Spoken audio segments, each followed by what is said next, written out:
Anak, narinig mo ba ang nangyari kay Tutoy? Naku, ang aga niya magkakaanak. Hayaan mo na sila at yun talaga ang kapalaran niya. Kaloob ng Diyos na magkaanak siya sa edad niya. Isa pa, hindi na siya musmus para hindi makagawa ng bata. Frank, hindi kaloob ng Diyos ang hindi sinasadyang pagbubuntis. Hindi ba palagi kong sinasabi sa'yo, nasa Diyos ang awa, nasa tao ang gawa.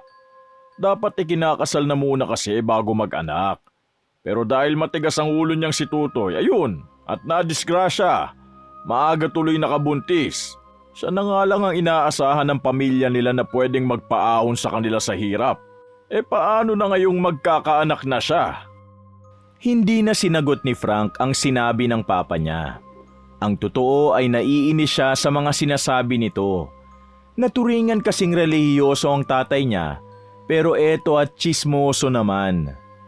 Mula pagkabata, talagang relihiyoso na ang pamilya nila. Walang linggong hindi sila nagsisimba. Kahit pa masama ang pakiramdam nila, talaga namang nagsisimba sila. Yun ay dahil sa paniniwala ng kanyang ama na ang Diyos ang nagsalba sa kanila noong nangangarap silang magkaanak. Miracle baby kung ituring si Frank dahil 10 taon na mula nang maikasal ang mga magulang niya ay hindi pa rin sila nagkakaanak.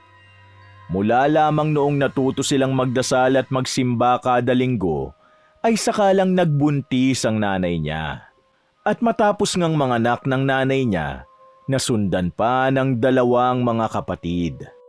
Kaya ikaw, sana ituloy-tuloy mo ang pagiging sakristan mo at maging pari ka para maging gabay ka sa pamilya natin. Anak, ikaw ang pag-asa namin. Huwag mo sana kaming bibiguin, ha? Opo, Papa. Huwag kang mag-alala at hindi naman ako susunod kay Tutoy. Hindi ko pa nga kaya maglaba ng damit ko eh. Maglaba pa kaya ng damit ng baby? Ang totoo niyan, hindi naman talaga gusto ni Frank na magsakristan at magseminaryo pagkatapos niyang mag-aral ng senior high school. Nasa huling taon na siya ng senior high at sa susunod na taon ay plano na ng mga magulang niya na magseminaryo siya. Pero wala yun sa loob niya. Ang totoo ay nangangarap din talaga siyang magkaroon ng girlfriend kagaya ng mga kaibigan niya. Kaya lang, hindi niya magawa dahil natatakot siya sa magiging reaksyon ng kanyang mga magulang sa oras na sumuway siya.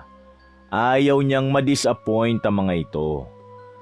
Matapos siyang kwentuhan ng papa niya tungkol kay Tutoy, tumuloy na siya sa paglabas ng bahay nila para pumasok sa eskwelahan. Sa gate pa lang ng eskwelahan, sinalubong na kaagad siya ni Mark, ang best friend niya. Frank, malapit na birthday mo ah. Anong ganap? Magluluto ng pansit si Mama. Punta ka sa bahay para makikain ng pansit. Pansit? 18 ka na at pansit lang ang handa mo? Di pa rin ba tayo makakatikim ng alak sa birthday mo? Naku Mark, sa tingin mo ba papayagan ako ni Papa? Baka banggitin ko pa lang ang salitang alak, sinapok na ako nun. Biro lang. Alam ko namang hindi kayo inom ng alak eh. Good boy ka eh. Pero sana, tanggapin mo na lang yung regalo ko sa'yo sa birthday mo. At ano namang regalo yan? Di ba nagre-reklamo ka nitong mga nakaraang araw na masakit ang likod mo at parang marami ka ng lamig sa katawan kahit bata ka pa? Eto na ang chance mo. Magpapamassage tayo sa birthday mo. Wow, gusto ko yan. Pero may pera ka ba? Oo, kakapadala lang ni Mami sa akin last week eh. At may pera talaga ako. Kaya ililibre kita sa isang massage therapy clinic na alam ko. Ikaw talaga? Abuso ka sa pera na pinapadala sa ni tita. Isa pa, hindi ko alam na nagpapamassage therapy ka pala. Siyempre hindi naman palagi. Tuwing magpapadala lang si Mami. Alam mo na, minsan kailangan din nating masarapan. Ba't parang iba yata yung sinasabi mo? Nako Mark, wag mo akong sinasama sa mga kalokohan mo ha. Anong kalokohan ka dyan? Ililibre nga kita eh. Saka birthday mo. Dapat masaya ka. Oo na, sige na. Salamat kung ganun. Tara na at baka malate na tayo. Si Mark ay kasama rin ni Frank sa pagsasakristan sa simbahan nila dito sa Capiz. Kaya lang, si Mark kasi ay hindi naman strikto ang mga magulang niya. Naging sakristan lang si Mark dahil tiyuhin niya ang pari sa simbahan. Pero mukhang hindi siya papayagang magseminaryo dahil siya ang pinakamatigas ang ulo sa mga sakristan ng pari. Dumating ang araw ng birthday ni Frank. Buong umaga ay nasa bahay lang siya dahil nga nagpansit ang nanay niya. Pero pagdating ng hapon, tinawagan na siya ni Mark at sinabing magkita sila sa tapat ng bahay nila. Dahil birthday naman niya, pinayagan siyang umalis at gumala kasama si Mark. Pero kung normal na araw, malamang na hindi siya papayagan dahil umpisa na ang tambak na activities nila sa school dahil graduating na. Sigurado kang hindi kalukuhan tong gagawin natin ha? Talagang uupakan kita kapag hindi pala tumasahe. Masahe nga. Parang niluloko ka naman eh. Mukha ba ako manluloko? Kailan ka pa hindi nagmukhang manluloko? Ay grabe siya oh. Di wag na lang tayo tumuloy. Akma sanang babalik na si Mark pero pinigilan siya ni Frank. Ito naman, di ka naman mabiro. Masaya nga ako na may regalo ka sa akin ngayong birthday ko no. Pero sana pinera mo na lang. Baka mas ma-appreciate ko pa. Alam mo, para sa magpapari na gaya mo, mukha kang pera. Mas magandang experience. Kapag naging pari ka na, siguradong hindi mo na ito mararanasan ulit. Bakit? Hindi na ba ako pwede magpamasahe kapag pari na ako? Siyempre, magiging busy ka na sa kakasermon. Dapat yata ikaw magpari. Ang galing mo manermon eh. Napailing na lamang si Frank at saka sila nagpatuloy sa paglalakad. Panay ang kwentuhan nila habang nasa biyahe patungo sa klinik na sinasabi ni Mark. Ito ang unang pagkakataon na pupunta talaga si Frank sa isang klinik para lang magpamasahe. Noong huling nagpamasahe siya ay nung hinilot siya dahil nagkapilay siya. Hindi niya nga lang alam kung masahe rin ba ang tawag sa hilot pero parang ganun lang din naman ang ginawa noon. Pagkarating nila sa klinik, kaagad na kinutuban si Frank pagpasok pa lang. Hindi naman sa judgmental siya pero ang babaeng nasa reception ay may makapal na makeup at ang suot na damit ay halos luwa na ang cleavage. Alam niyang hindi siya dapat maging judgmental pero hindi niya maiwasan. Di ba dapat naka-uniform ang mga staff? Bakit parang iba yata yung uniform? Parang pang hostess. Uy Mark, sure ka bang matino ang mga masahista dito? Baka mamaya ibang masahe palang ginagawa nila. Basta, pumunta ka na nga rin sa kwartong binigay sa atin. Ha? Magkaiwalay tayo? Oo, alam ka naman magkasama tayo. Sige na, pumunta ka na doon. Ito ang susi oh. Nag-aalangan man, dumiretso na siya sa number ng kwarto na nakalagay sa susi na ibinigay ni Mark. Nang makita niyang pumasok na si Mark sa kwarto na para rito, doon lang niya binuksan ang kwarto namang para sa kanya at pumasok sa loob. Hindi pa man siya nakakapasok sa ganitong klaseng klinik, nakikita niya naman ang ganitong itsura ng kwarto sa mga pelikulang napapanood niya, kaya naman hindi siya nag-alangan na baka pinagtitripan lang siya ni Mark. Naupo lamang siya sa may sofa na naroon at hinintay ang magmamasahe dahil hindi niya alam ang gagawin. Ilang saglit lang ay bumukas na ang pinto at pumasok ang isang magandang babae. Mukha itong bata. Siguro kung tatansyahin ay kaedad niya. Working student ba to?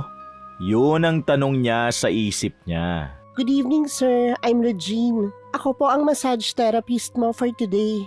Nakangiti pang bati nito. Mukha rin namang normal ang itsura ng dalaga. Nakauniforme ito na pangmasahista kaya agad siyang tumayo. Mabuti na lang at maayos ang uniforme nito, hindi kagaya nung babae sa reception na mukhang hostess. Salamat at dumating ka na. Ready na po ba kayo, sir? Oo. Siyempre, alangan namang magpahintay pa ako sa'yo. Kung ganon, maghubad na po kayo, sir, kung ready na kayo. Tapos simulan na natin. Ha? Teka, ano? Bakit ako maghuhubad? First time niyo po ba, sir? Oo. First time kong pumunta rito. Ano kasi, sinama lang ako ng kaibigan ko. Mukhang hindi po kayo na-inform sa mga dapat gawin. Di bale, sir, tutulungan ko na lang po kayo. Teka, gusto mo ba ako nang maghubad sa'yo, sir? Ha? Ay, hindi. Ako na. Bakit ko naman iuutos pa sa'yo pati paghubad ko? Natatawa pa si Frank na tumalikod mula kay Regine at sa kamaraang hinubad ang pangitaas niyang damit. Nang humarap siya sa babae, inabutan siya nito ng puting towel. Pati po sa baba, sir. Ha? Bakit? Pati ba yung sa baba mamasahihin mo rin? Mukhang wala po kayong idea, sir. Ano po bang sinabi sa'yo ng kaibigan mo? Ano ba kasing dapat gawin? May rules ba dito? Pwedeng pabasa ng rules para hindi ako mukhang tanga? Sige po, sir. Dumapa na lang po kayo sa kama tapos ako nang bahala. Nag-aalangan man, dumapa rin naman siya kagaya ng inutos sa kanya ni Regine. Ilang saglit lang ay naramdaman na niya na parang may ibinuhos itong langis sa kanyang katawan. Kasunod nun ay ang paghaplos nito ng langis sa likod niya. Pwede bang huwag mo naman masyadong bagalang kasi nakikiliti ako eh. Kahit mabagal o hindi, kapag birhin po talaga, sir, nakakakiliti. Ano sinasabi mo? Anong birhen? Hindi na nagsalita pa si Regine at patuloy ito sa pagmasahe sa kanya. Noong una talagang nakikiliti siya sa ginagawa nito, ngunit sa kalaunan ay nasasarapan na siya sa bawat haplos at pisil na ginagawa nito sa kanyang likuran. Nakatulog na nga siya kung hindi niya lang naramdaman ang pagpisil nito sa kanyang puwetan. Uy, anong ginawa mo? Sir, relax ka lang. Kasama sa package to. Ha? Anong package na sinasabi mo? Natigilan siya sa pagsasalita nang bigla na lang siyang pihitin pahiga ng dalaga. Nanlaki ang mga mata niya, lalo na nang pumatong ito sa ibabaw niya at bigla siya nitong halikan sa labi. Sa gulat niya, walang pakundangang naitulak niya ang dalaga. Kung hindi niya lang nahablot ang kamay nito, malamang na nahulog ito sa kama. Ano ka ba? Ano bang ginagawa mo? Bakit bigla ka nilang nangahalik? Sir, talaga bang wala kang alam o nagmamaang-maangan ka lang? Alam mo, mas mabuti pa kung ine-explain mo na lang sa akin kaysa yung tanong ka ng tanong. Hay, itong mahirap kapag bata at hindi nasabihan ng kasama eh. Tila naiinis na sabi ni Regine. Mukhang bad trip na ito sa kanya pero pinipigilan lang ang kanyang sarili dahil kliyente siya. Ano bang hindi nasabihan? Ang sabi ng kaibigan ko, masahe lang ang gagawin eh. Bakit nangahalik ka? Anong kinalaman sa masahe nun? Pati ba labi ko dapat masahihin? Sir, kasama to sa package. Ayaw mo ba? Anong package ang sinasabi mo? Sige na, sir. Sayang naman ang ibinayad ng kaibigan mo kung hindi mo gagamitin. Umayos sa pagkakatayo si Regine at akmang dadakmain ang alaga niya. Ngunit mabilis niyang nasalo ang kamay nito bago siya bumangon sa kama at tinignan nito ng masama. Mukha kang working student. Sigurado ka bang ganito ang gusto mong gawin? Doon lang tumigil sa pangungulit si Regine. Hinatak nito pabalik ang kamay niya at saka bumuntong hininga. Hindi na po ako menor de edad kung yan ang inaalala mo, sir. Kahit na. May iba pa mga trabaho ang pwede mong pagkakitaan. Mas maayos at hindi mo kailangan ibigay ang katawan mo sa mga lalaki. Tignan mo nga ang sarili mo. Mukha kang inosente at hindi pa dapat makaranas ng ganitong makamundo. Oo, sir. Meron nga ho akong trabahong pwedeng pasukan na mas malinis kagaya ng sinasabi mo. Pero meron bang kasing laki ng sasahurin ko dito? Biglang natigilan si Frank sa sinabi ni Regine. Tila binuhusan siya ng malamig na tubig. Anong ibig mong sabihin? Bakit kailangan mo magtrabaho ng malaki ang sahod? Bata ka pa naman at siguradong wala ka pang binubuhay kundi sarili mo lang. Nasasabi mo yan kasi wala ka sa posisyon ko. Palibasa hindi ka pa yata nakakatikim ng hirap ng buhay eh. Nakaramdam ng pagkakonsensya si Frank nang dahil sa mga sinabi ni Regine. Hindi na siya nakapagsalita at napatitig na lamang siya sa dalaga. Kung titignan nito, mukha siyang napaka-inosente dahil sa simpleng ganda nito. Hindi kagaya ng babaeng receptionist na mukhang hostess. Si Regine ay halatang lipstick at pulbo lang ang nilagay na kolorete. Mas lalo tuloy na naig ang konsensya sa kanyang dibdib. Pasensya ka na kung ganon. Nabigla lang ako. Kasi hindi naman sinabi sa akin ng kaibigan ko na ganito pala ang ginagawa rito eh. Sir, kailangan mo pong gamitin ang inavail ng kaibigan mo. Kung hindi, malilintikan ako. Mapapagalitan ako ng boss ko rito. Okay lang kahit hindi mo na gawin.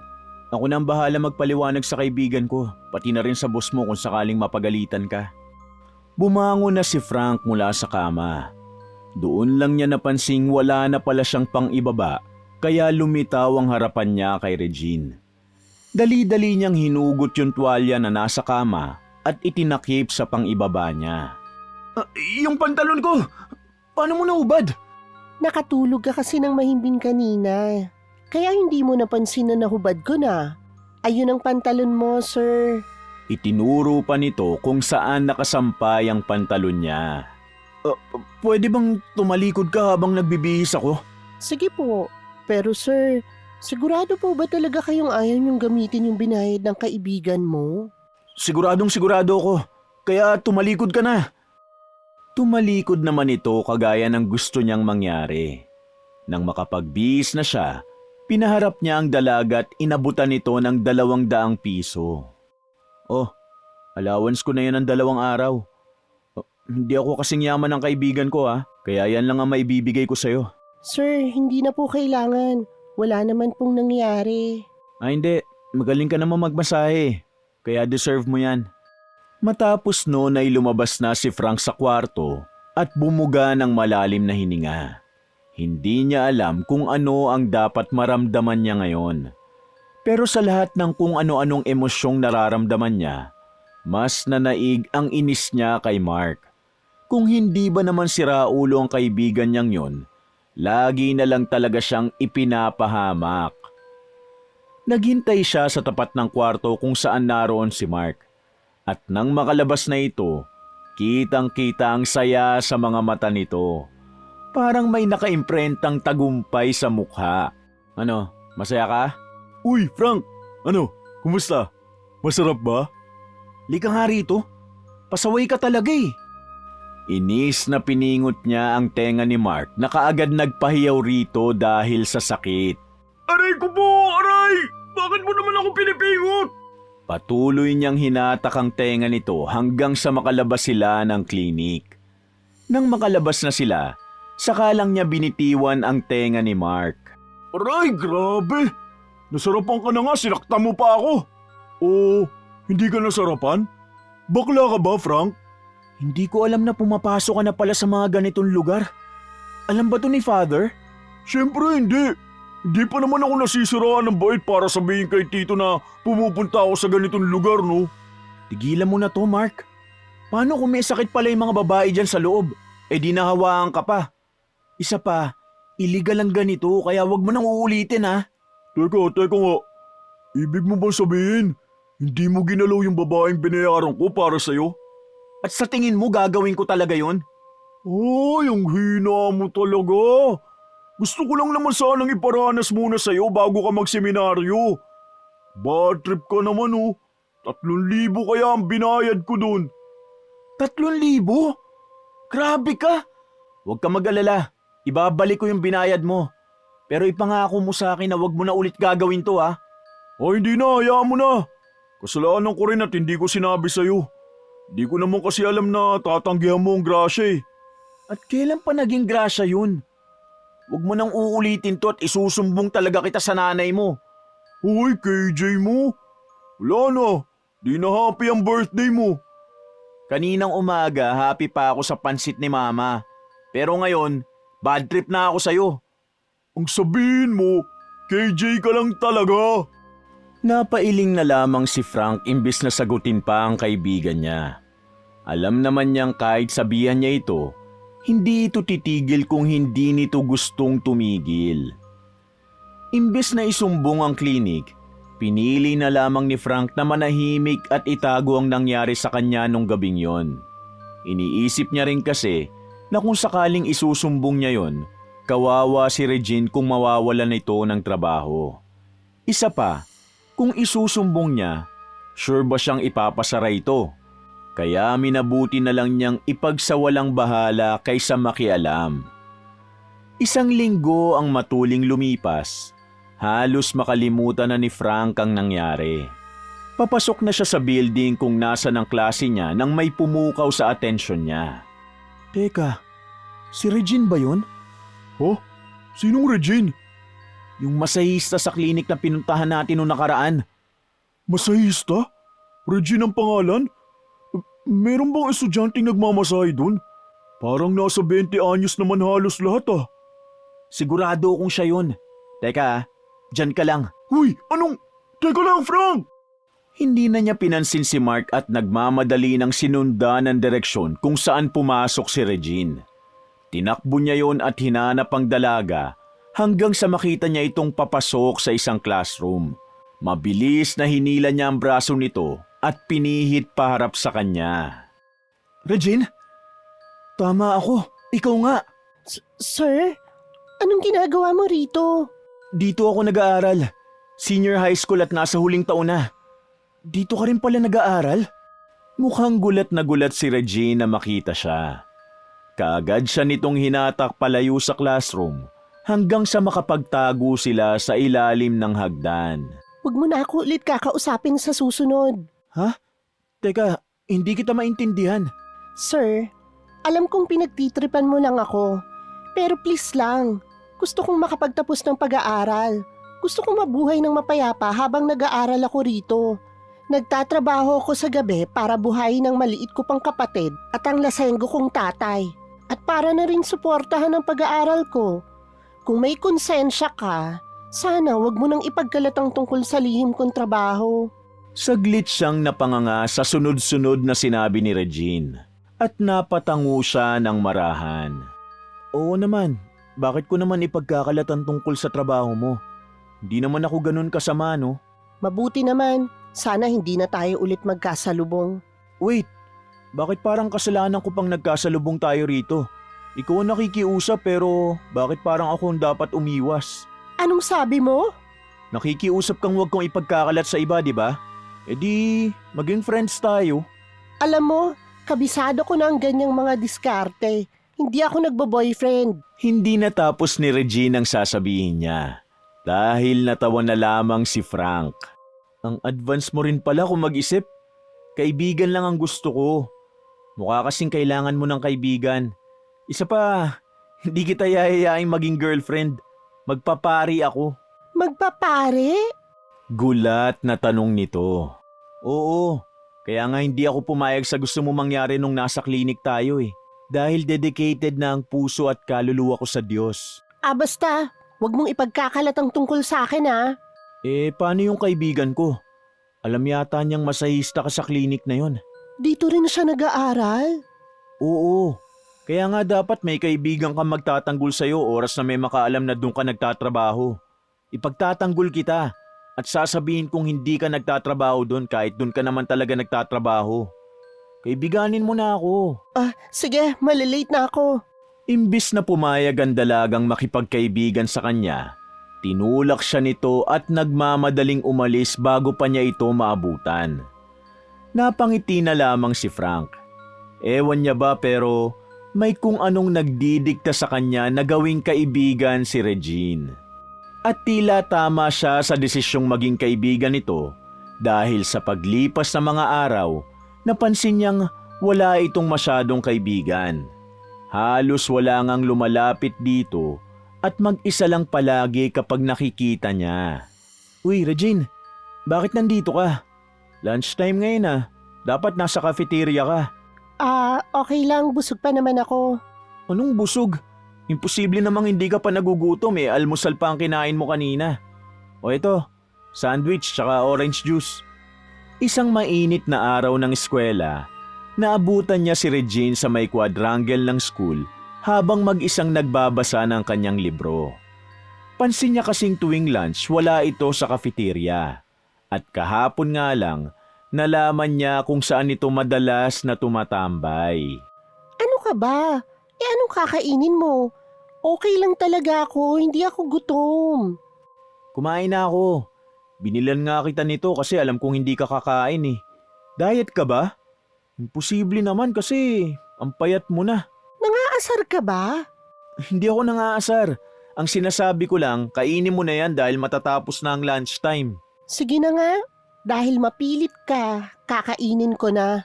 Napangiti si Frank na mag-umpisa ng kainin ni Regine ang sandwich. Kahit sinabi nitong hindi siya gutom, kitang-kita ni Frank kung paano ito excited na kinain ng sandwich na para bang mula pa kaninang umaga ay hindi pa kumakain. Naaawa siya sa dalaga. Nagtatrabaho naman ito pero bakit parang hirap na hirap pa rin siya? Habang pinagmamasdan niya si Regine na kumakain, napansin niya ang braso nito na tila may kulay ubing pasa.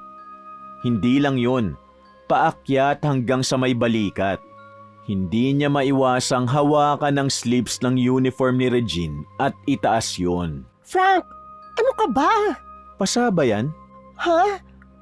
Wala to. Nadulas lang ako. Nadulas? Parang latigong inihampas sa'yo eh. E di sana buong braso mo punong-puno na ng pasa. Wala nga lang yan. Anong wala? Sinasaktan ka ba ng mga customer mo? Oo. Sinaktan ako ng customer ko kagabi gamit ang latigo. Wild kasi gustong maging dominant. BDSM ang gusto. BDSM? Ano yun? Bata ka pa para malaman, Frank. Bata ka pa rin naman ah. Dapat hindi mo pa rin alam yan. Kung ano man yung ginagawa sa'yo ng customer, huwag kang papayag. Oo na. Pwede ko na bang ituloy ang pagkain ko? Basta, usapan natin. Huwag ka nang papayag na sasaktan ka pa ulit. Initian na lamang siya ni Regine bago ito nagpatuloy sa pagkain. Simula nung araw na yon, dinadala niya na lagi ng lunch si Regine.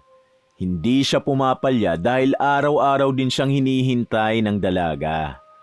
Kahit pa nagkukulang na minsan ng pagkain na para sa kanya, ayos lang basta mabusog niya si Regine. Bro, nililigaw mo ba yung si Regine? Ha?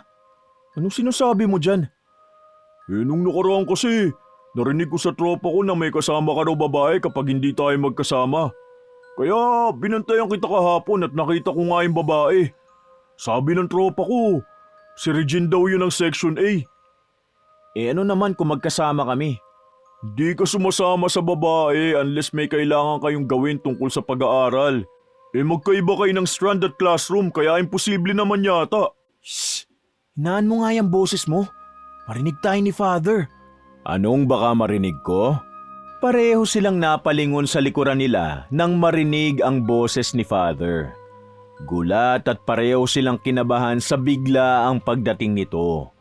Kasalukuyang kasi silang nag-aayos ng ostya at alak na gagamitin para sa misa mamaya. Naku, wala po Father. Eto po kasing si Mark, puro kalokohan. Si Mark talaga, tahimik lang kunwari. Hala, ba't ako? Wala naman akong ginagawa Father eh. Yung si Frank, may girlfriend na kasi. Namilog ang mga mata ni Frank sa sinabi ni Mark at nagmamadali siyang umiling. Father, wag po kayong maniwala sa kanya. Wala po akong girlfriend. Meron Father, nakita ko kahapon kasama niya eh. Binigyan niya pa nga ng sandwich at orange juice. Ang sweet nila Father. Halos lang gami na nga eh. Kasama lang pero hindi ko girlfriend. Binigyan ko lang siya ng pagkain kasi naawa ako dahil wala siyang kinakain. Bahagyang natawa si Father sa pagtatalo nilang dalawa.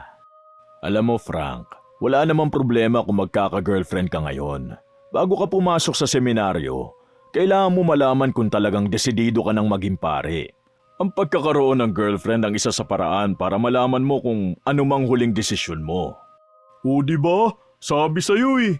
Wala kang sinabi. Tsaka hindi ko talaga girlfriend yun, Father. Huwag po kayo maniwala sa kanya. O sige na, kung hindi mo nga girlfriend. Hali kayo at mag-uumpisa na ang misa. Sabi ni Father, tama na raw ang paliwanag. Halika na. Pinanlisikan niya ng mata si Mark pero pinagtawanan lamang siya nito at saka naghanda para sa misa. Sa sumunod na araw ay naging mas close pa si Frank at Regine. Nakikita na ni Frank nang umingiti na si Regine. Hindi kagaya noong palaging seryoso ang mukha nito. Unti-unti, nahuhulog si Frank sa mga ngiti ni Regine na hindi niya inaasahan. Gusto mo pa talagang magpare?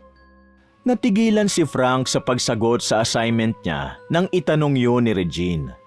Kasalukuyan silang nasa loob ng library at gumagawa ng assignment. Gusto ng mga magulang ko eh. So, hindi mo gustong magpare? 10 taong hindi magkaanak si nanay at tatay bago nila ako nabuo. Noon kasi, hindi sila pala simba. Pero nung pang 10 taon at hindi pa rin nabubuntis si mama, ayun, nagsimula na silang mamanata sa simbahan. At nung ginawa nila yun, nabuntis ang mama ko sa akin. Nung pinanganak ako, nabuntis ulit kaagad si mama. Kaya naman, ang gusto nila, magpari ako. Parang ang laking responsibilidad naman yan. Pero gusto mo naman talagang magpare, di ba? Hindi mo pa nasasagot ang tanong ko. Hindi ko alam eh. Wala pa akong calling kagaya nung sinasabi sa akin ni Father. Hindi pa ako kinakausap ng Diyos. Ganun ba? So, ibig sabihin, may chance na hindi ka tumuloy sa pagpapare. Oo, pwedeng hindi nga. Teka, bakit mo naman naitanong? Nilingon siya ni Regine. Sakto namang paglingon niya rito, nakatingin din sa kanya ang dalaga. Bumilis ang kabog ng dibdib niya nang matitigan ang magaganda nitong mga mata. Ngayon lang niya natitigan ng ganito kalapit si Regine. At masasabi niyang napakaganda talaga ng dalaga. Ilang saglit silang nagkatitigan bago na unang umiwas ng tingin si Regine at ibinaling ang atensyon sa notebook niya. Wala naman. Curious lang ako. Yun lang ang sagot ni Regine pero umasa siya. Umasa si Frank na sana ay pareho silang dalawa ng nararamdaman. Alam niyang may hindi magandang trabaho si Regine at kailangan niyang maging pare pero hindi niya pa rin maiwasang mahulog sa dalaga. Noong gabing yun, naglakas loob na pumunta si Frank sa may massage therapy clinic para magpamasahe kay Regine. Alam niyang para siyang tanga sa gagawin niya, pero sabik siyang magkasama pa sila ng mas matagal. Kahit wala silang ibang gagawin, basta magkausap lang sila o mabawasan ng customer niya na gagawan siya ng masama. Nang makapasok siya sa loob ng clinic, nagmamadali siyang dumiretso sa receptionist.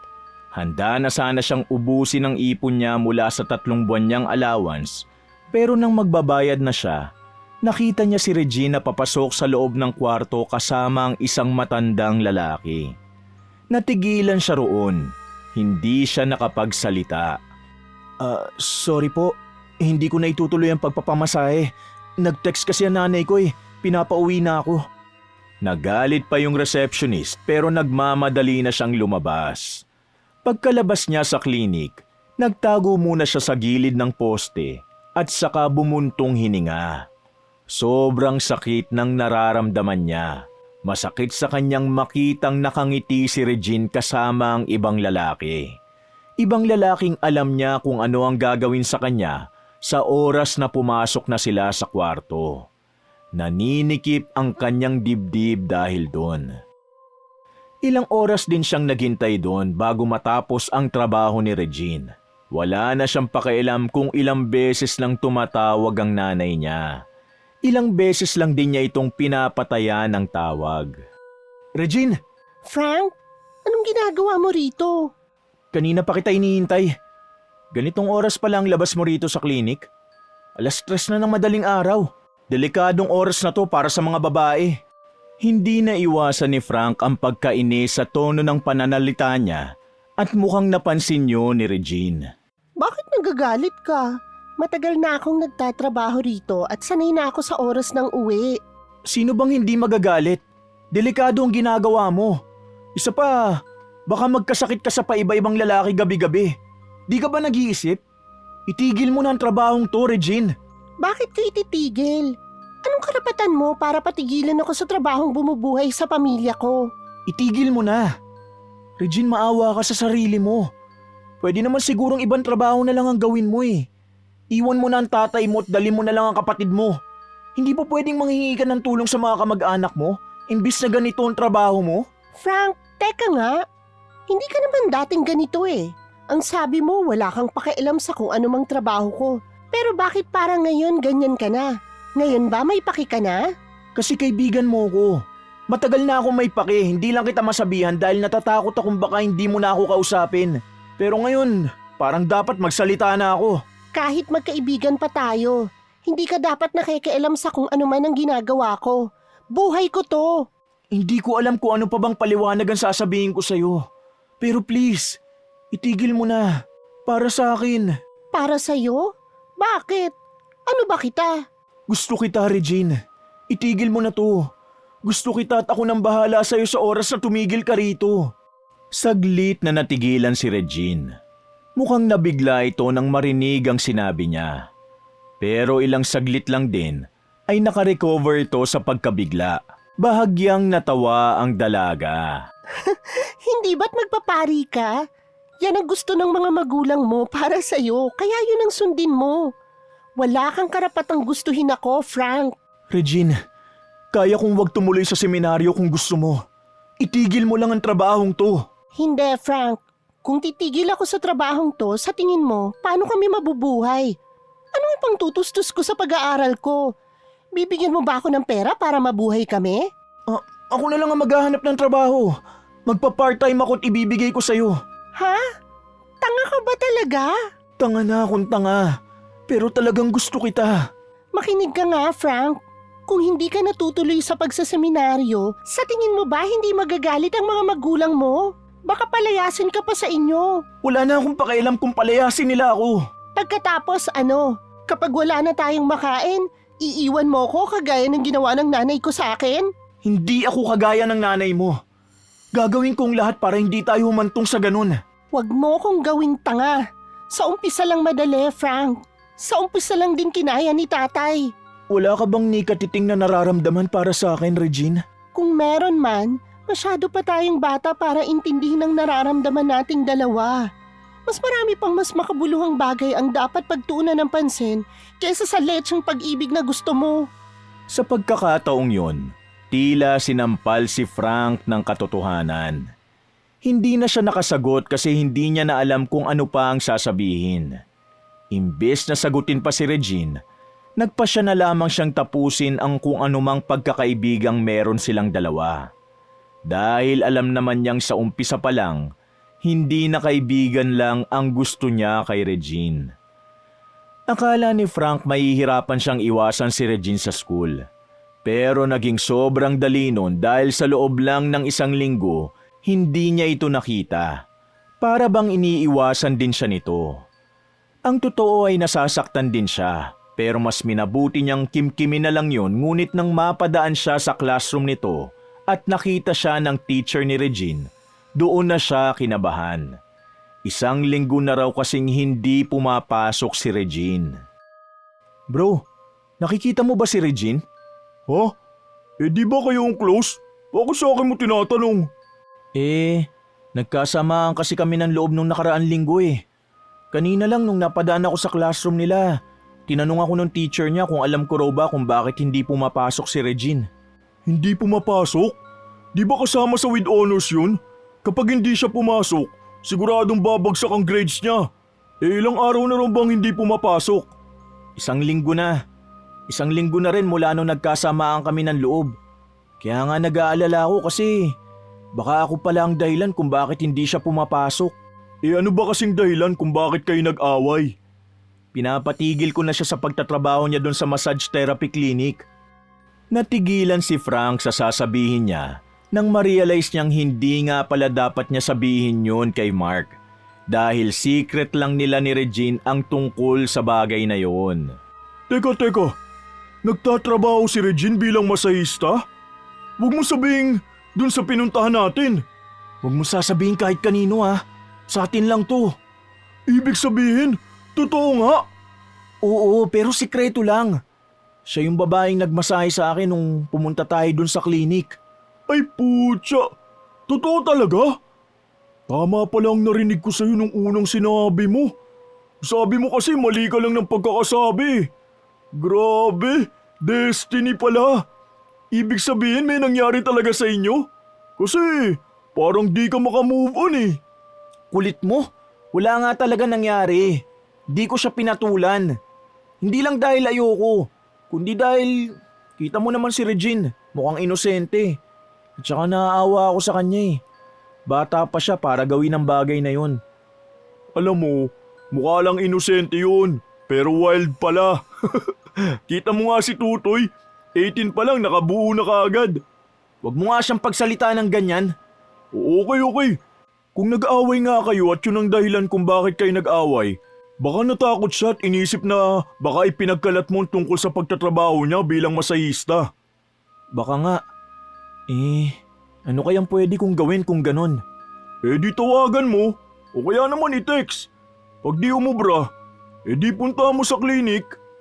Alam mong hindi ko siya mapupuntahan. Busy tayo ngayon sa nalalapit na final quarter exam. Ay oo nga no. Di tawagan mo na lang.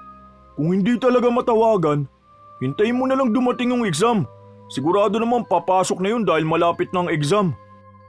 Kagaya ng suggestion ni Mark, tinawagan nga niya si Regine.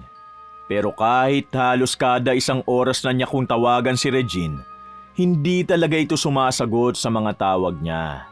Sa sumunod na araw ay ganun pa rin hanggang sa umabot na ng exam at nawalan na siya ng pag-asang sasagot pa ito sa mga tawag niya. Plano niyang puntahan na lamang si Regine sa klinik na pinagtatrabahuhan nito pagkatapos ng kanilang exam.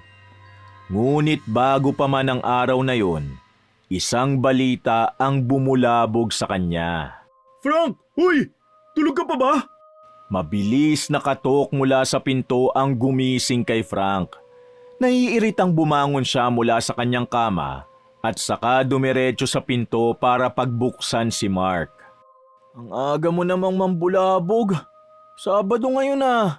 Putik, kanina kakagising ko lang din. Pero bumungan na agad sa akin yung balita sa TV. Nabalita ang lugar natin dito sa Capiz. Oh, anong balita naman yan na para kang natataranta? Paano hindi ako matataranta? Sa massage therapy clinic na pinagtatrabahuhan ni Regine ang balita. Kaagad kumabog ng mabilis ang dibdib ni Frank nang dahil sa narinig niya. Nanlamig ang buo niyang katawan. Hindi siya kaagad nakasagot. Nakatitig lang siya kay Mark habang nagpapatuloy ito sa pagkukwento. May natagpuan daw na patay sa klinik. Wakwakan siya ng lalaki.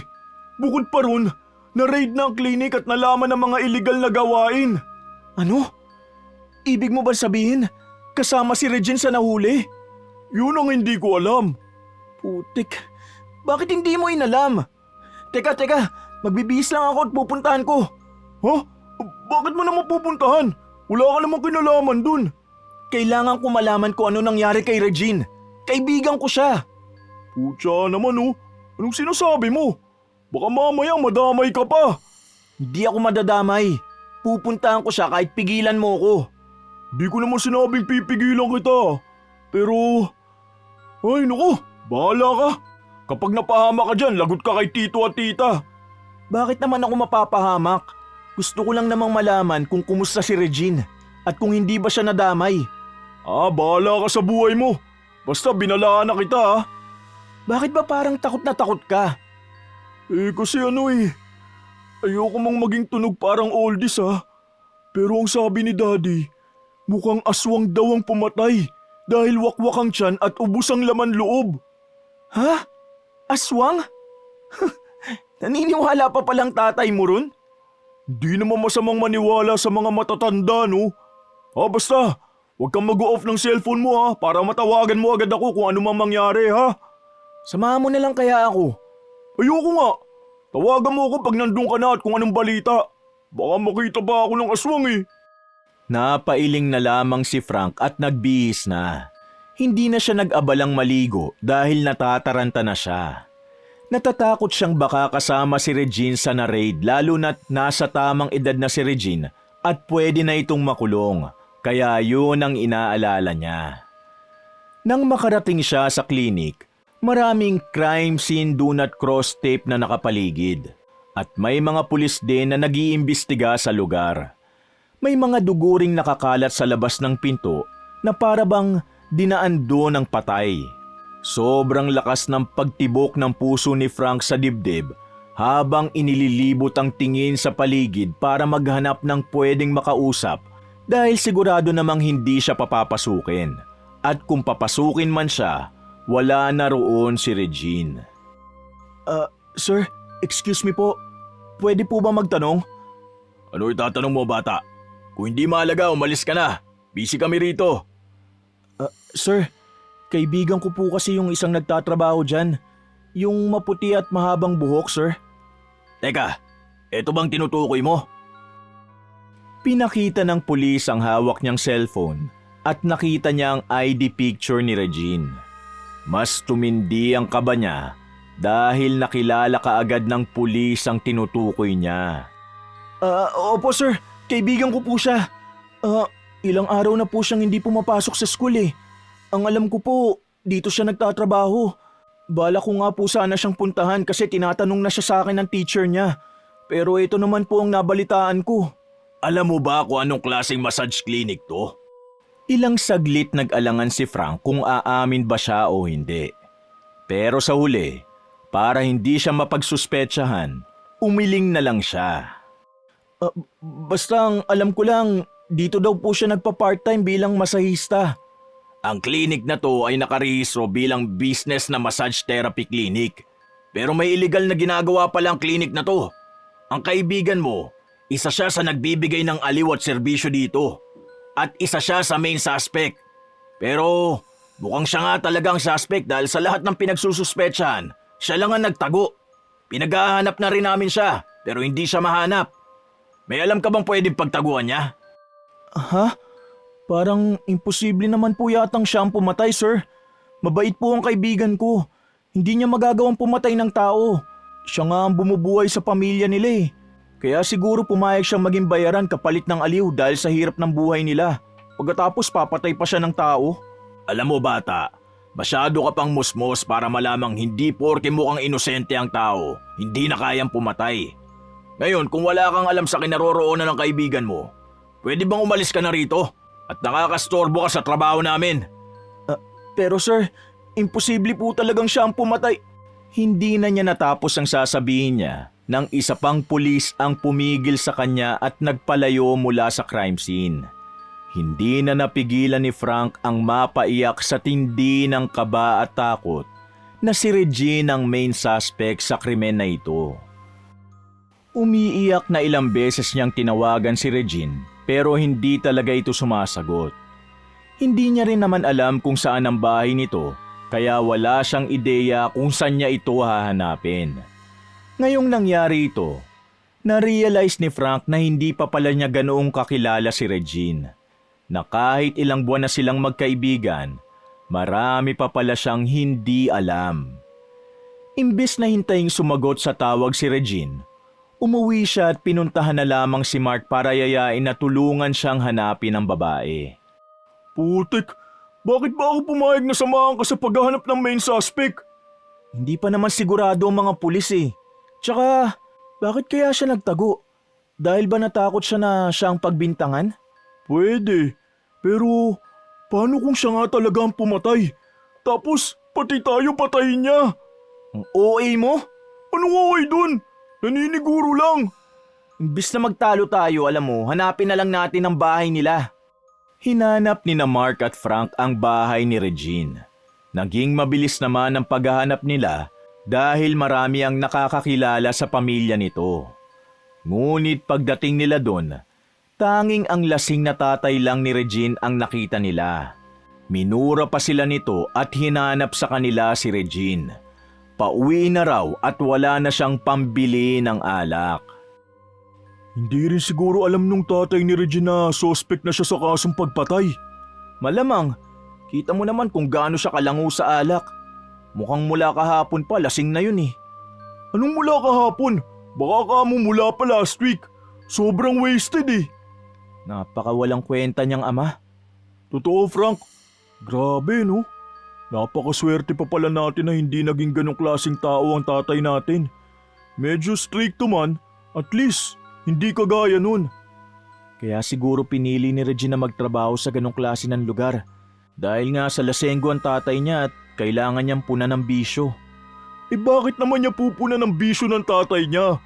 Kung ako sa kanya, umalis na lang ako at mamuhay ng mag-isa. Ang alam ko, may maliit pa siyang kapatid eh.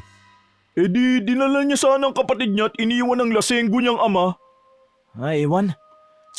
Nasaan na kaya talaga si Regine? Nag-aalala na ako. Bakit ba sobra nag-aalala ka? Di ba magkaibigan lang naman kayo, gaya ng sabi mo? Oo nga. Magkaibigan nga lang naman talaga kami. Magkaibigan kami at nag-aalala ako. Magkaibigan ba na may feelings? Hindi na nakakibo pa si Frank sa tanong ng kanyang kaibigan. Alam niya namang may nararamdaman siya para kay Regine.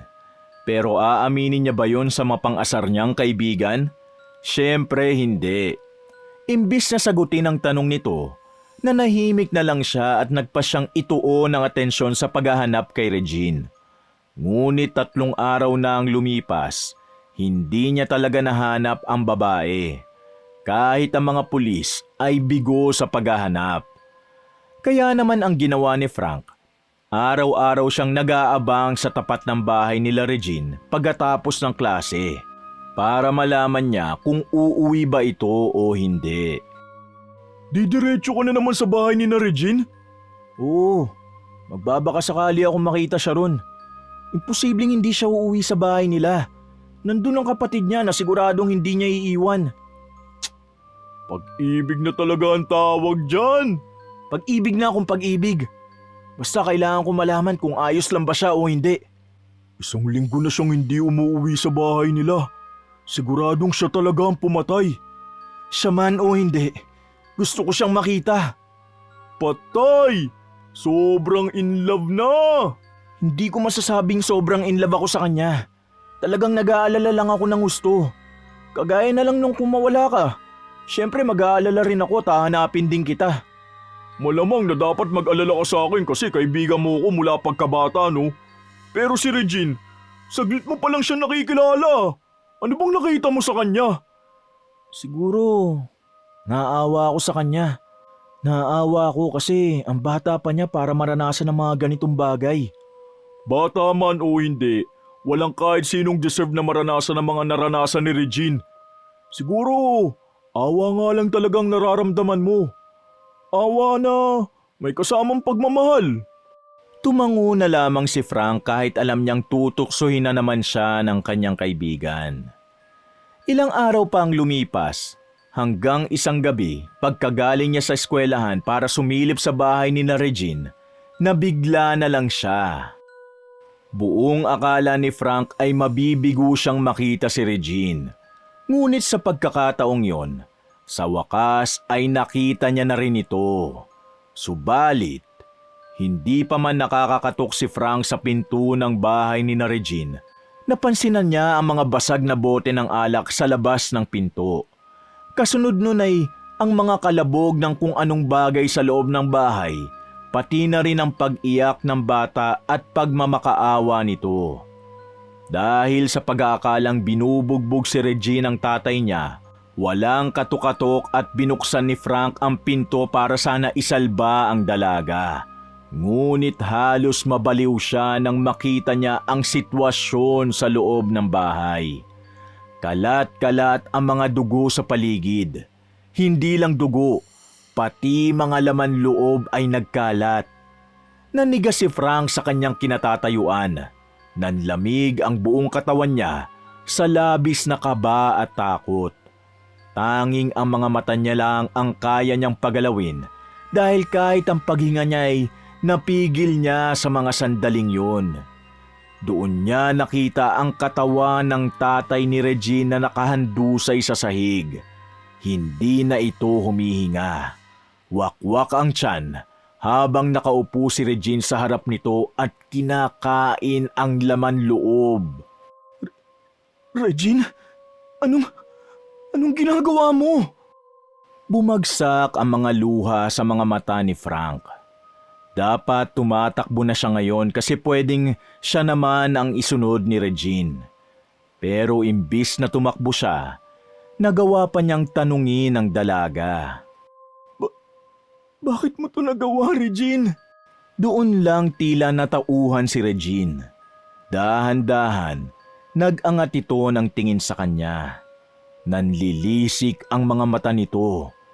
Tila adik na pulang-pula mga mata habang ang bibig nito ay punong-puno ng dugo. May kagat pa siyang karne. Sa nakikita niya ngayon, alam niyang hindi na ito ang babaeng minahal niya. Hindi na yung mukhang inosenteng babaeng nakilala niya. Frank! Ilang saglit lang ay unti-unting bumalik sa normal ang mga mata nito. Kasunod nun ay tila natauhan ng dalaga. Naibagsak ni Regine ang hawak niyang laman loob at biglang napatayo. Frank! Anong ginagawa mo rito? Anong nangyayari sa'yo, Regine? Bakit ginawa mo sa tatay mo yan? Ilang saglit na napatitig sa kanya si Regine bago ito tuluyang napahagulgol sa pag-iyak. Nanatili si Frank na nakatayo roon habang pinapanood ang pag-iyak ni Regine. Naaawa siya sa paraan ng pag-iyak nito na para bang sising-sisi ito sa mga nangyari at sa nagawa nito. Ngunit nabigla siya nang sa isang kisap mata, tumalon si Regine patungo sa direksyon niya at sinakal ang leeg niya. Muling bumalik ang namumula nitong mga mata habang nakatitig sa kanya. Agad na bumalot ang matinding kaba sa kanyang dibdib dahil sa takot na baka siya na ang isunod ni Regine. Napahawak siya sa mga braso nito para pigilan siya, pero hindi ito nagpapapigil. Regine, bitiwan mo ako! Hindi na ako makahinga! Bakit ka pumunta rito? Bakit mo pa ako hinanap? Nag-alala ako sa iyo, Regine. Tila pinipigilan ni Regine ang kanyang sarili. Nagbabago-bago ang itsura nito. Nagiging normal, tapos bumabalik din sa nakakatakot nitong itsura.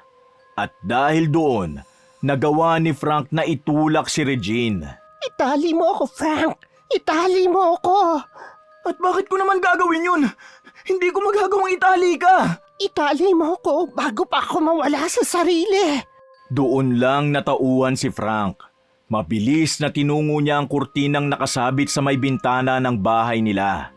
Nahatak niya ang lubid nun at yun ang ipinangtali niya kay Regine. Itinali niya ang dalaga sa may silya. Nang maitali niya na ito, ilang saglit itong nanahimik. Regine, ayos ka lang ba? Bigyan mo ko ng oras para kumalma. Kailangan kong kumalma para mapigilan ang sarili ko. Ilang saglit na nanatiling nakayuko si Regine hanggang sa mag-angat ito ng tingin sa kanya. Normal na ang itsura nito. Mahigit 1 linggo kang nawala. Saan ka ba nagtago? Nanatili ako sa gubat ng ilang araw. Doon ko binusog ang sarili ko. Kumain na lang ako ng mga hayop na makikita ko ron, kaysa tao ang kainin ko ulit. Anong ibig mong sabihin? Kung ano man ang narinig mo sa balita, ako ang totoong nagwakwak ng tiyan noong lalaki sa may klinik.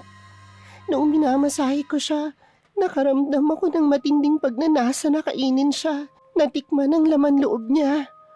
Akala ko guni-guni ko lang, pero hindi ko na malaya na punong-puno na pala ako ng dugo. Busog ako at wakwak na ang tiyan ng lalaking kliyente ko. Hindi. Sabihin mong nagbibiro ka lang, Regine. Mas gusto ko sanang isang malaking bangungot na lang to sa akin, Frank. Pero hindi. Dahil totoo to. Kung ano man ang nagawa ko talaga. Nasaksihan mo kung anong ginawa ko sa tatay ko. Hindi ko na yun maitatanggi pa. Pero paano nangyari to, Regine? Parang imposible namang bigla mo nalang gustuhin kumain ng tao. Bago ito nangyari, isang matabang babae ang sumugod sa akin dito sa bahay. Galit na galit siya at sinabi niyang ako raw ang kabit ng asawa niya. Dahil sa tindi ng galit niya, sinabihan niya akong gagawin niya akong aswang. Sa pilitan niya akong pinalunok ng isang itim na bato. Nalunok ko yun dahil tinakpan niya ang bibig at ilong ko para hindi makahinga. Pagkatapos nun, 1 linggo nang hindi maganda ang naging pakiramdam ko.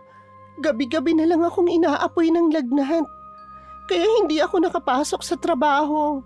Hanggang nung araw na nagawa ko ang krimen, naging malakas bigla ang katawan ko. Naging malakas ako pero kapalit pala ay ganitong pagnanasa. Ang pagnanasang kumain ng laman ng tao. Kahit pigilan ko ang sarili ko, naglalaway ako. Hindi alam ni Frank kung ano ang isasagot niya kay Regine. Habang pinoproseso pa niya ang mga naririnig niya mula sa dalaga, nakatulala lang siya at hindi makapagsalita. Hindi siya makapaniwala na pwedeng mangyari ang ganito. Ang maging aswang kahit hindi naman ginusto ng isang tao. Frank, ilabas mo ang kapatid ko rito sa bahay at tumawag ka na ng mga pulis. Isusuko ko ang sarili ko kung yun lang ang paraan para mapigilan kong pagkahayok ko sa laman ng tao. Pero Regine, hindi ba pwedeng iluwa mo na lang ang itim na bato? Hahanap tayo ng paraan. Subukan nating maghanap ng albularyo. Oo tama, albularyo. Para mailuwa mo ang batong ipinalunok sa'yo. Huli na ang lahat. Kahit mailuwa ko pa ang bato na yun, hindi na mababago nun na nakapatay na ako ng 2 tao. Kaya isusuko ko na lang ang sarili ko. Pero, paano ang kapatid mo? Paano siya mabubuhay nang wala ka? May mga kamag-anak pa kami na pwedeng mag-alaga sa kanya. Sila na ang bahala. Teka Regine, alam mo ba ang pwedeng maging kapalit ng hinihiling mong yan? Alam ko at nakahanda ako. Hindi, sandali lang. Baka may magawa pa tayo. Baka may maisip pa tayong ibang paraan bukod dito. Wala na, Frank. Gustuhin ko man, hindi na maibabalik ang buhay ng mga taong kinain ko. Ayoko rin umabot sa puntong pati ang kapatid ko o ikaw ay mabibiktima ko na rin. Kaya sundin mo na lang ako. Dapat nang matapos to ngayon din. Hindi, gagawa ako ng paraan. Iisip ako kahit na ano para mabuhay ka at huwag kang mawala. Tama na, Frank. Sapat ng isa ka sa dahilan para tigilan ko ito. Salamat at naging mabuti ka sa akin. Hindi man tayo nabigyan ng ganun kahabang oras para magkakilala pa. Pero naging masaya ako na nakasama kita. Kaya lang, alam nating pareho na hindi tayo pwedeng mabuhay sa ganito. Kahit kailan, hindi na tayo mabubuhay ng normal. Lalo at alam mo na ang tungkol sa tunay kong pagkatao. Kahit mahirap, tatanggapin ko kung ano ka. Lalaban ako para sa'yo. Please lang, huwag kang sumuko. May maiisip pa tayo. Hanggang dito na lang, Frank. Huwag na nating ipilit. Sige na, ilabas mo na ang kapatid ko. Bago pa ulit bumalik ang pagnanasa ko sa laman ng tao. Mas maraming madadamay kung hindi ko pa isusuko ngayon ang sarili ko.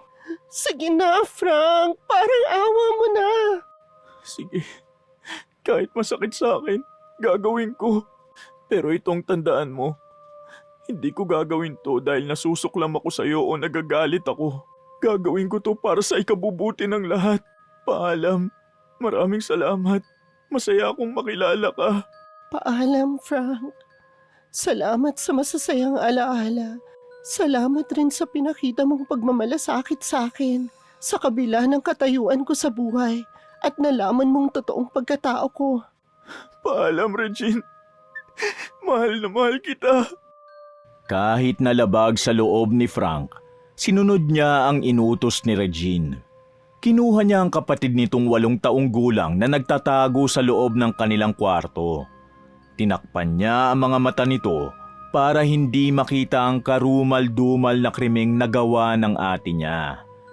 Matapos niyang mailabas ang kapatid ni Regine, agad siyang tumawag sa mga pulis at nireport ang nangyaring insidente. Maya-maya pa'y nagdatingan na ang mga pulis at tumambad sa kanila ang karumal-dumal na krimen. Nahabutan nilang nakahandusay ang tatay ni Regine sa sahig. Frank! Putik! Ito na nga bang sinasabi ko eh! Nagmamadaling tumakbo palapit sa kanya si Mark nang makarating ito sa bahay ni na Regine. Tinawagan niya ito matapos tawagan ng mga pulis dahil sa pagkataranta niya. Mark, si Regine, siya nga talaga ang pumatay dun sa lalaki. Siya rin ang pumatay sa sarili niyang tatay. Ano ba kasi sinabi ko sa'yo? Nagtago siya. Ibig sabihin may nagawa siyang masama. Una pa lang alam mo na yan eh, pero ayaw mo lang tanggapin. Akala ko natakot lang siya. Nakausap ko siya. May isang matabang babae raw ang dumating dito sa bahay nila at pinakain sa kanyang isang itim na bato. Naging aswang siya, Mark. Aswang na si Regine. Napaiyak na naman si Frank dahil sa labis na sakit na nararamdaman. Ang sakit lang isipin na ang babaeng minahal niya ay isa ng aswang ngayon. Hindi niya lubos maisip na makakasaksi siya ng ganitong klaseng pangyayari. Umaasa siyang isa lang masamang panaginip ang lahat. Pero hindi. Totoo ang lahat ng yon. Si Regine mismo ang aswang at ang pumatay dun sa lalaki sa masaihan. Ganon din sa sarili niyang ama. Naku, dito sa atin, talagang may mga aswang na ganyan ang ginagawa. Narinig ko na sa lola ko ang tungkol dyan, pero hindi ko akalain na totoo pala. At kay Regine pa. Ano sa tingin mo? Maniniwala kaya mga pulis kapag sinabi natin na ganun ang nangyari? Na hindi naman niya ginusto maging aswang at napilitan lang siya? Hindi naman natin malalaman kung hindi natin maririnig mismo sa pulis. Ilang saglit pa ay lumapit sa kanila ang isa pang pulis. Yun din ang pulis na kumausap kay Frank nung iniimbestigahan pa ang krimeng nangyari sa massage clinic. Ito naman ang nagtanong sa kanya ngayon ng tungkol sa nangyari. Bata, ano nangyari dito? Nakita mo ba kung paano niya pinatay ang tatay niya?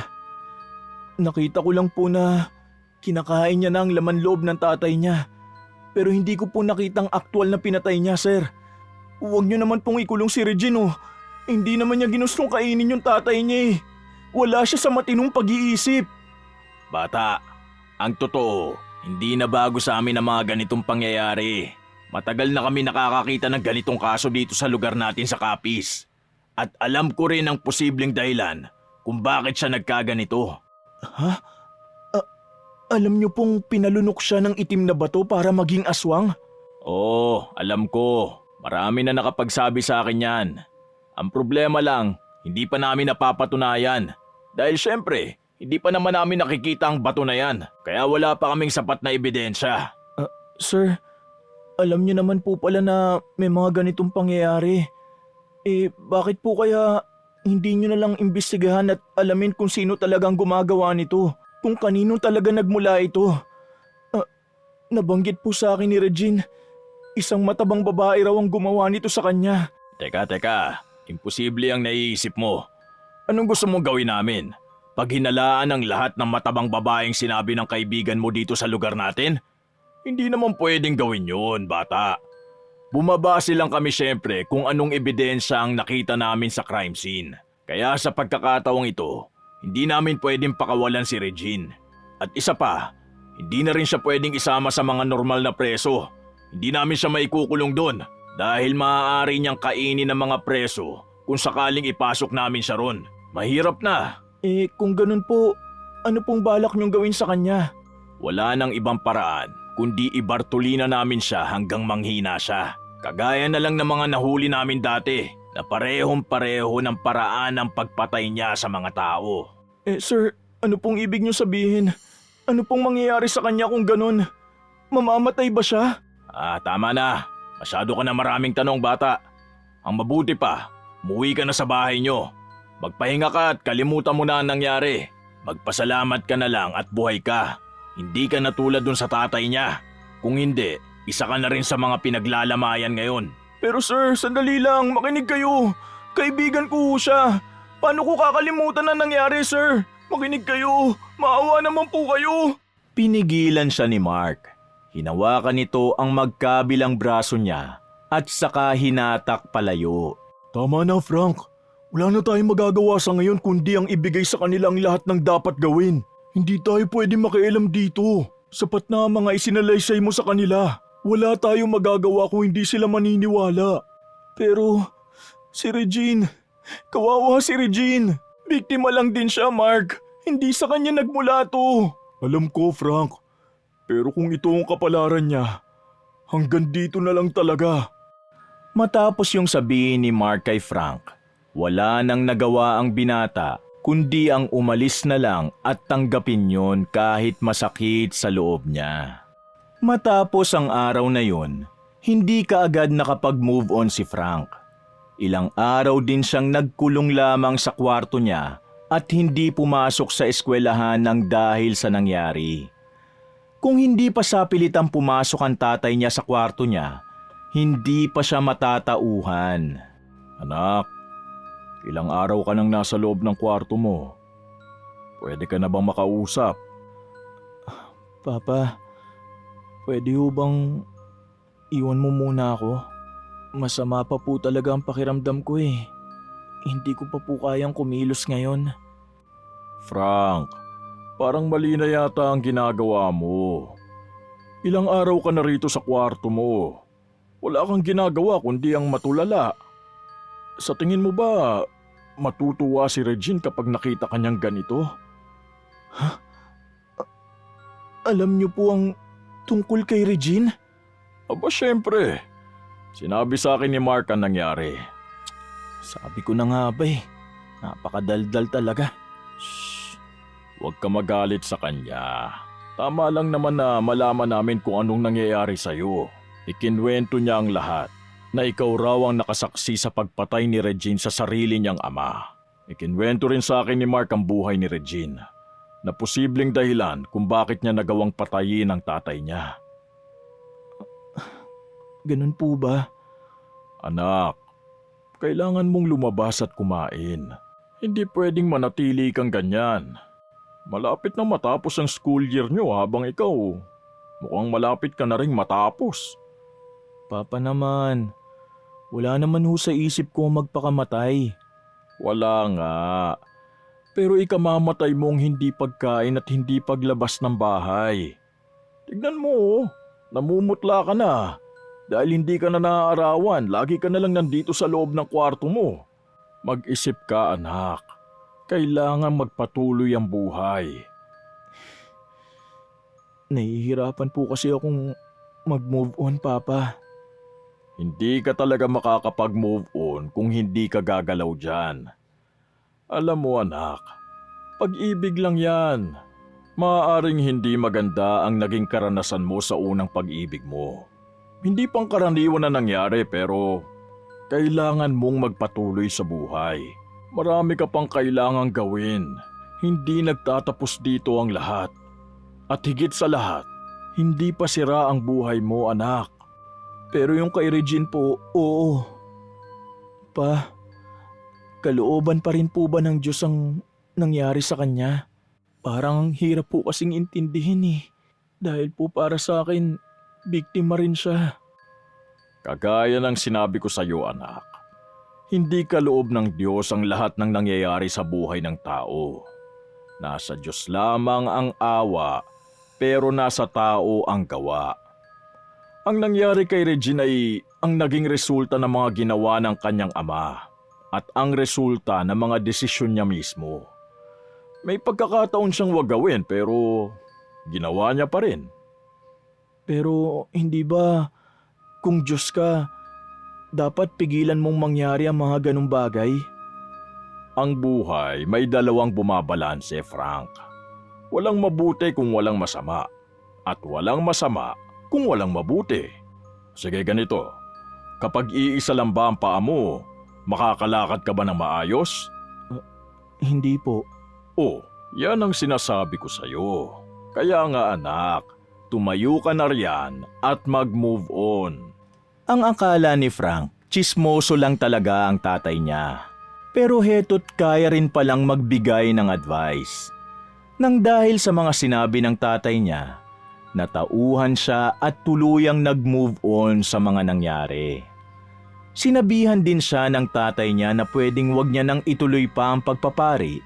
Pero sa huli, pinili niyang ituloy ang pagseseminaryo para maging pare.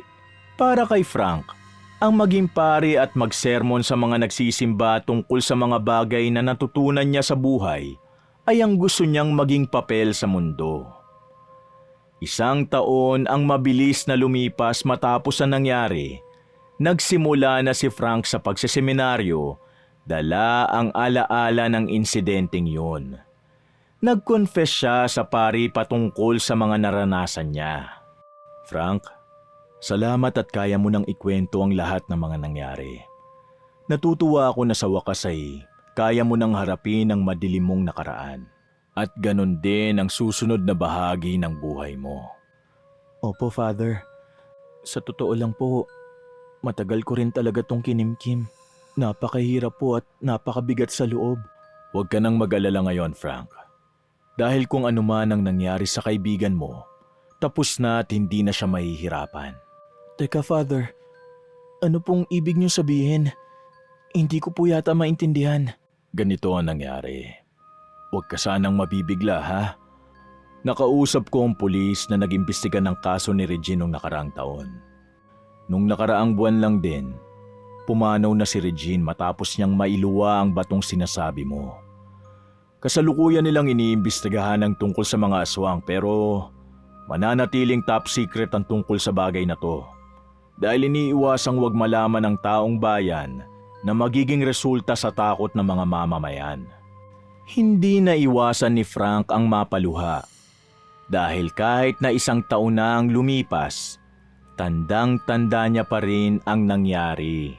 Siguro nga mas maiging sumakabilang buhay na siya, Father. Siguro nga mas maiging magpahinga na siya kaysa danasin ang matinding pagsubok ng buhay. Kahit papano, nabawasan ang pag-aalala ko. Dahil paniguradong nasa tabi na niya ang Diyos. Nagtuloy-tuloy ang paggulong ng mga luha sa mga mata ni Frank. Hindi na niya maitago ang labis na sakit na nararamdaman niya. Siguro nga tama ang desisyon ni Frank na pagsilbihan ng Diyos. Dahil ang Diyos ang gagabay sa mga taong gusto niyang pangalagaan at protektahan. Wakas! Mga kapatid, naiibigan niyo ba ang ating kwento? Maraming salamat ha! Kung hilig niyo rin ang mga kwentong pag-ibig, pakisuportahan naman ang isa ko pang channel, ang Mr. Love Tagalog Story.